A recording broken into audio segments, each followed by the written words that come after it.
네, 총재님. 네. 최근에 그 프랑스에서 80년대생 니콜라라는 얘기 들어보셨습니까? 예, 들어본 적 있습니다. 들어본 적 있죠? 네.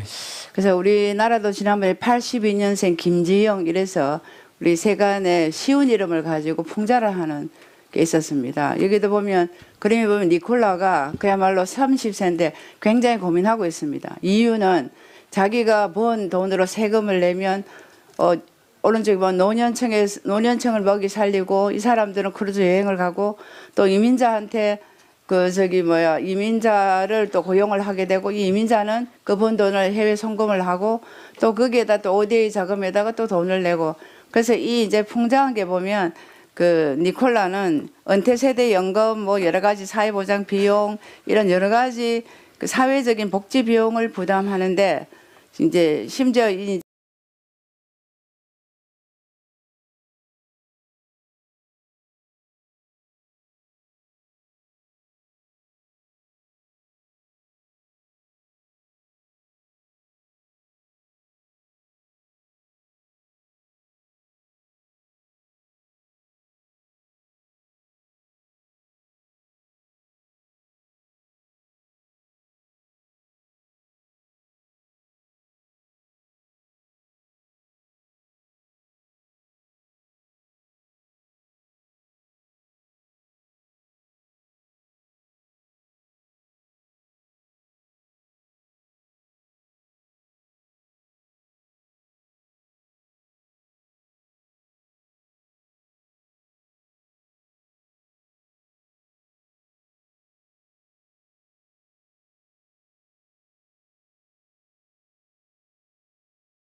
이제 전체적인 시스템을 봐서는 내가 가진 거에 대한 박탈감입니다.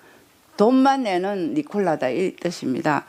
그래서 다른 또 최근의 신조어는 또 미국에서는 그 청년 헨리라는 신조어가 있습니다. 이 헨리도 마찬가지로 미국에서는 소득은 높지만 자산 축적은 못하는 세대를 헨리라고 부르면서 니콜라우 헨리가 가지고 있는 나라에 대한 공통적인 것은 분노입니다. 분노.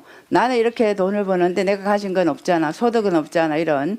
그래서 내가 기여하는 거하고 혜택하는 거에 대한 괴리, 사회 계약에 대한 붕괴 이런 것들입니다. 그래서 이제 이러한 문제들이 우리나라도 마찬가지로 최근에 이제 청년들이 K 헨리라고 해서 대한민국도 지금 그런 상황이 들어와 있습니다. 그래서 지난번에 3월 달에 연금 개혁을 할 때 구조 개혁 없이 연금 개혁에 대한 얘기가 나오면서 굉장히 분노하고 규탄을 했었습니다.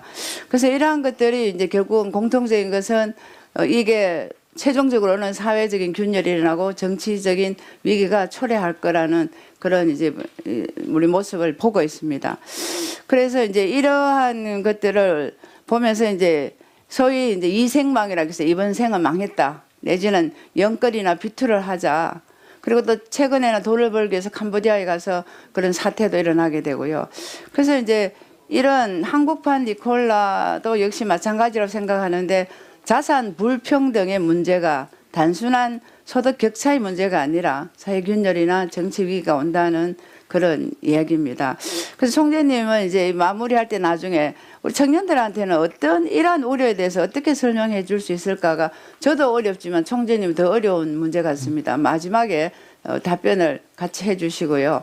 그래서 이제 전체적으로 보면 이제 국제결제은행의 연구 자료를 보면 통화 정책이 통화 완화가 주식 가격을 상승시켜서 이제 부의 불평등을 확대한다는 분석이 있고요.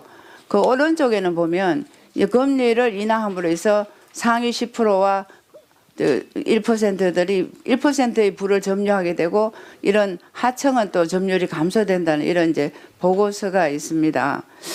그래서 이렇게 이제 금리가 오르게 되면 가진 게 없는 사람은 빚 부담이 늘고 금리가 내려가면 또 상대적인 박탈감을 가지고 굉장히 우리가 잡기가 어려운 상황입니다. 그러다 보니 오늘날의 이 통화 정책이 돈 많은 사람의 부를 더 키우게 되고 돈 없는 사람의 삶을 더 팍팍하게 하는 그런 빈익빈 부익부의 이제 상태를 만들 수 있다는 게 우리 정치권에서도 늘 걱정인 것 같습니다.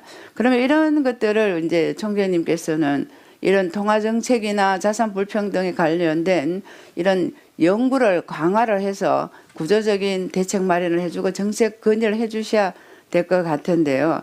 그래서 이런 이제 소득 불평등에 대한 연구 이외에도 순자산 진위 계수라고 있잖아요. 네. 순자산 진위 계수 추이를 중심으로 한 어떤 연구를 통해서 제안을 해주고 대안을 마련해주면 좋겠다는 생각이 들고요.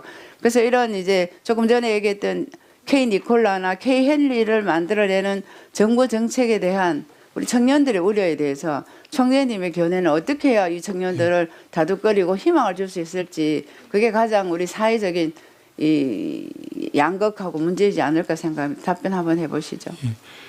아마 제가 좀 잘 알지만 지난 저희가 3년 동안 구조조정 페이퍼 쓰고 한 이유가 바로 저는 여기에 있다고 생각하고요. 네네. 지금 의원님 지적하신 이 세대 간의 문제가 더 이상 방치할 수 없는 문제라고 생각하고요. 예. 이거는 청년들한테 뭘 하라고 얘기할 단계가 아닌 것 같습니다. 지금 세대가 예. 청년을 생각해서 해야 되는데 저는 이 통화정책에 관한 얘기를 들었지만 지금 가장 시급한 것은 재정을 통해서 이런 문제를 많이 해결하기 위해서 아까 의원님 말씀하신 재정 우위 그러니까 자꾸 어려워지는 사람들을 재정으로 돕다 보니까 재정의 양이 커져서 그거에 이자를 더 갚기 위해서 통화정책 할 때도 이자를 못 올리게 하고 또 빚을 빚으로 갚고 하는 문제가 커서 재정 우위가 있어서 재정에 대한 중독 이것이 일으키는 문제가 근본이라고 생각하거든요.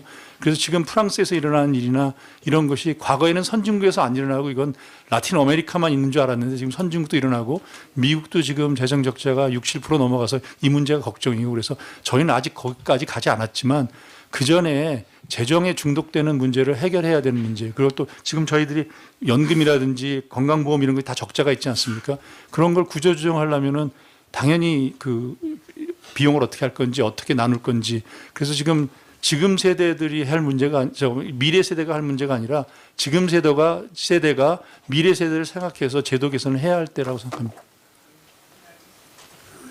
예, 인선님 수고하셨습니다. 그리고 총재님 좋은 답변 감사드립니다.